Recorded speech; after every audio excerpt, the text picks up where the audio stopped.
Hello, everybody, and welcome back to the second episode of the brand new, improved, rebooted That NextGen Planners Podcast. And now, if you are aware, if you watched the last episode, side note, if you didn't, where were you? Go back and watch it before you listen to this one.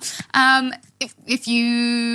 did I start? If you did listen to it, you'll know it's not just me anymore. Thank God, because she messes up like this. She needs some support. She needs some sidekicks, equally valuable superheroes to take this podcast to the next level.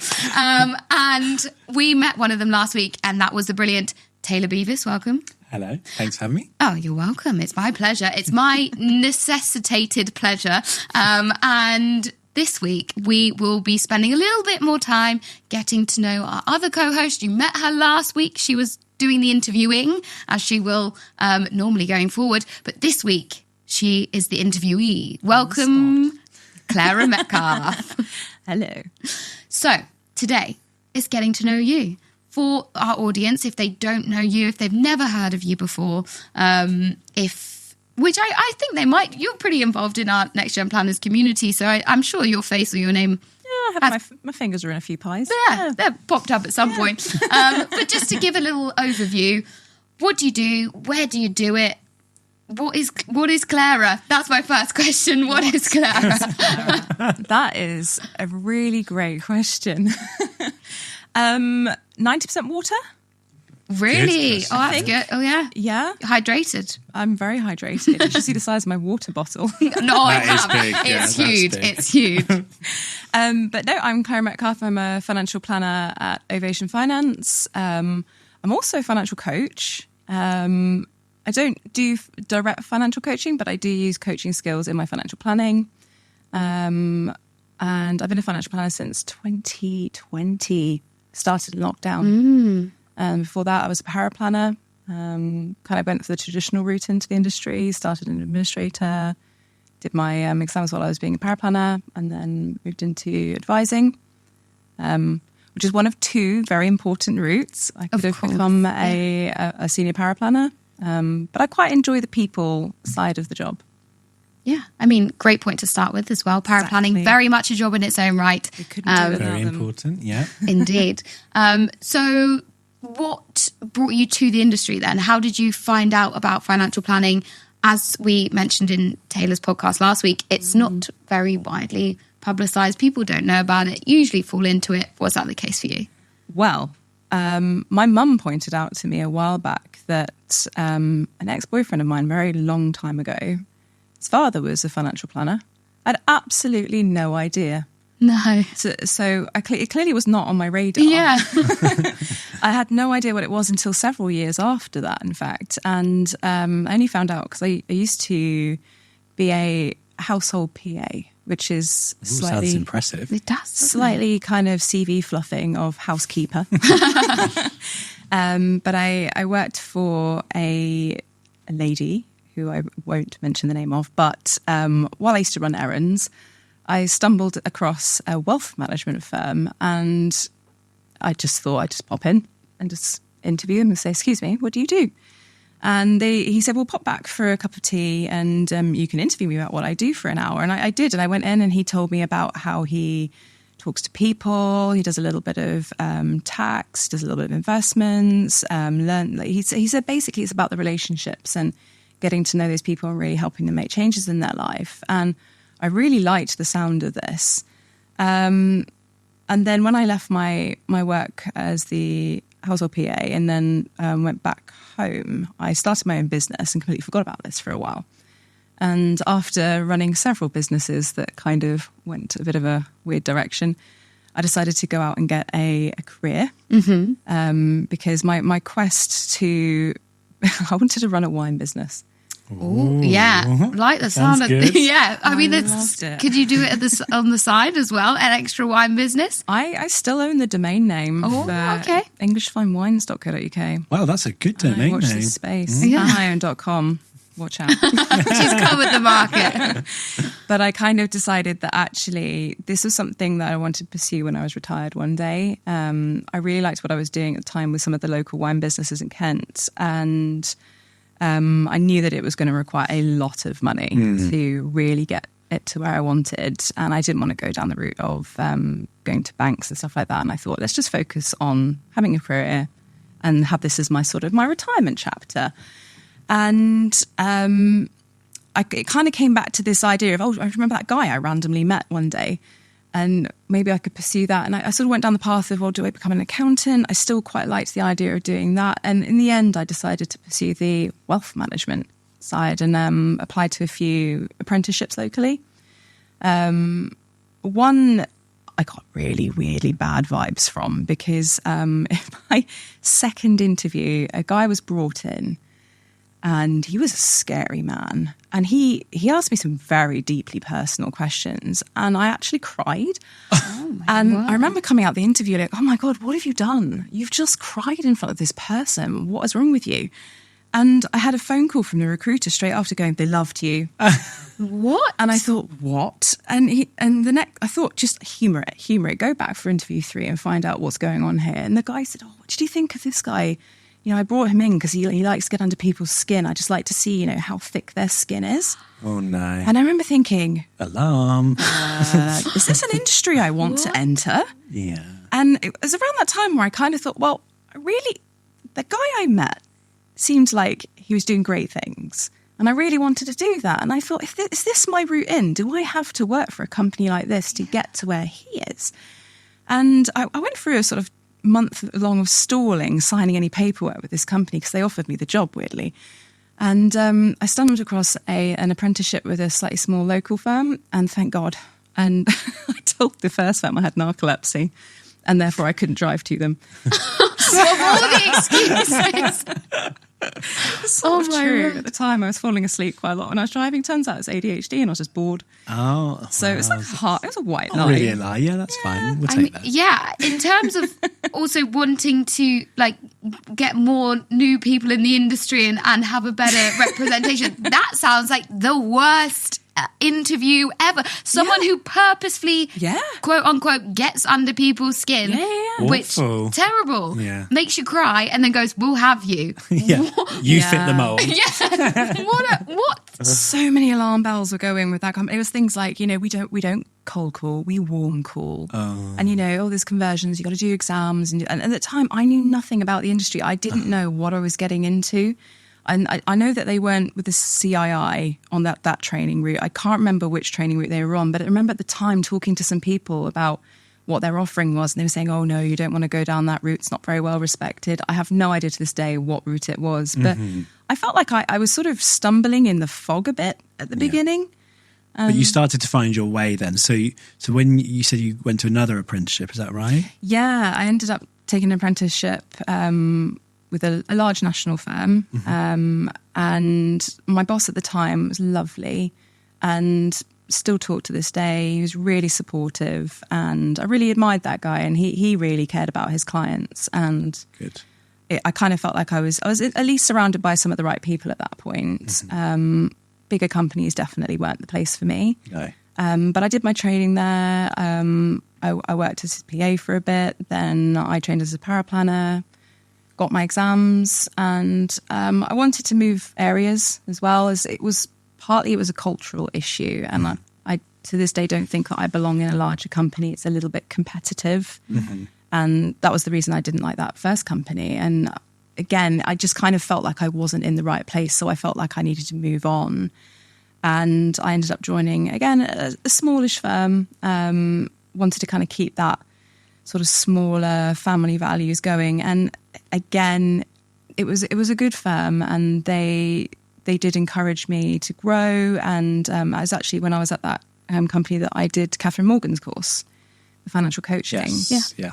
And I really liked it. It just kind of, I don't know, it hit a good spot somewhere, and I kind of thought, actually, this is really valuable, because technically you can learn everything, but it doesn't actually help the clients. So true. Yeah. You can just overload them with information, and it's not helpful. And so actually helping that person get a good outcome by understanding their relationship with the money and maybe what's holding them back, that's where you can change lives. And what took you from there to Ovation? Talk to me about Ovation. So what is it about Ovation where you work currently that really appealed to you and gave you the confidence that it's the right fit? So it was very much to do with their process and the fact that, you know, they use coaching as part of their process. And when I was looking for a new home, it was around the time I wasn't too sure whether I wanted to go self-employed or not, because I kind of felt like, look, I've worked for a couple of different firms now. I know what I like and I know what I don't like. And I kind of knew what I wanted to do. I wanted to do more of that, helping people with their relationship with money, a little bit more financial education, and just, I'm not about products and assets under management. I'm about empowerment and trying to really help people. And I really like the fact that that is a core value at Ovation. And after speaking with Titas Tomo from Financial Wellbeing, that is a callback to a future episode. So I think when everybody hears that, oh, that's what she was referring to. So Tom Morris of Ovation, who's one of the directors there, and Adrian Kidd, I met with and spoke to them. And it was just a really refreshing chat with people who were clearly deeply passionate about making their clients happier, not just wealthier. And, you know, wealth isn't just money. Wealth is experience, it's life, it's lots of different things. And I just felt that this was, because this was a core value of theirs, it just really drew me to them. And for that reason, I gave up on my idea of being self-employed. What's the point? Yeah. Just join up with people who are doing it as well. Well, it worked for you, right? So it fitted what you wanted to do. Yeah, absolutely. And I think we will take a little short break now, and we will be back in a minute with Clara. Hello, this is your interval for That NextGen Planners Podcast. I hope you are enjoying the conversation we are having at the moment. If you do want to find out any more information about our brilliant community, you can head over to www.nextgenplanners.co.uk to find out loads more information about all the things that we have going on. Also, if you want to check out previous episodes of the podcast, you can do that on Spotify, YouTube, Google Podcasts, Apple, wherever you get your podcasts. But yeah, for now, I'll hand back over to the guys to get on with the rest of the show. Hello, welcome back. So just before the short break, we were talking to Clara about all things Clara and how you got into how you got into the industry. And I really wanted to sort of touch on now financial well-being. And I know this is an area that's you're passionate about. So, you know, we can't escape the fact there's a cost of living crisis at the moment. And I really wanted your spin, I guess is a good word, your spin on things. I do know from episodes we've been recording that you have a gigantic dog, which must cost you a lot of money to feed. So either you could give me your spin on how it affects you or how you're seeing it affect your clients. Well, yeah, obviously there is a cost of living crisis at the moment, and a lot of families are finding themselves stretched. You know, their bills are going up, interest rates are going up, so people with mortgages are finding it harder to either remain in their homes or to keep servicing that mortgage. Mango's food bill, I would say, has been relatively level. We're quite good at trying to manage that cost because she does eat a lot. Well, she's a Great Dane. She is a Great Dane. Is it the biggest dog? I'm going to... I feel like close, surely. Yeah, surely. It's definitely one of the biggest. I feel like St. Bernard's are fluffier. I thought St. Bernard might be up there. I feel like, wasn't there there's a new tallest dog in the world that's just been announced. I'm pretty sure that's a Great Dane. But they only measure the tallest dog from its shoulder. I learned that, not its head. Yeah. That seems unfair. It does, doesn't it? Yeah. But yeah, from the shoulder down. Anyway, I digress. Financial well-being. Yes, gorgeous Mango has not been causing you too much issue. That's good. Sorry, back to Taylor's question before I talked about the height of dogs. So you were saying, your clients, the cost of their mortgages and things like that.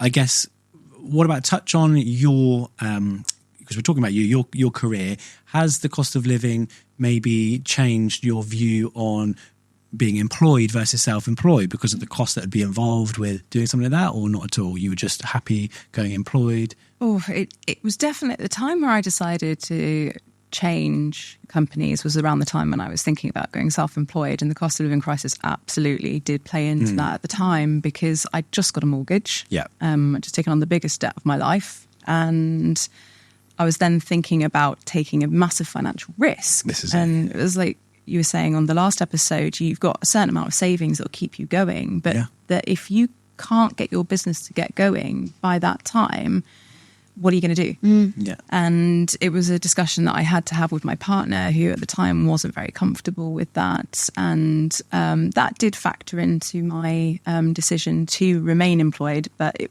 was made much easier by the fact that I did very much align with the values that Ovation have.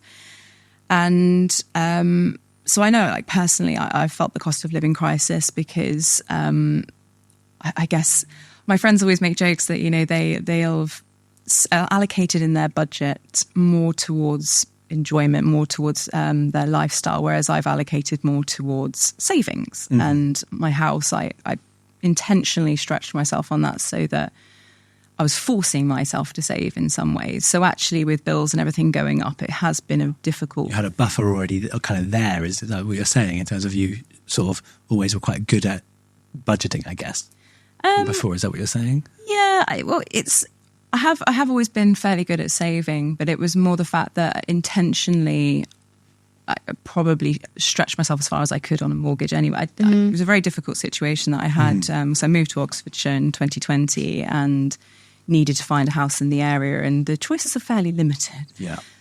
So the house that we wanted to go for was a little bit, I guess, above a sensible budget level, and it's been difficult as bills have been going up to service the mortgage and the bills. Yeah. But one of the very important principles of financial well-being is having control of your daily finances, because when things do get tough and you do feel a bit stretched, some people can revert to, I guess, habits that feel safe or familiar. Yeah.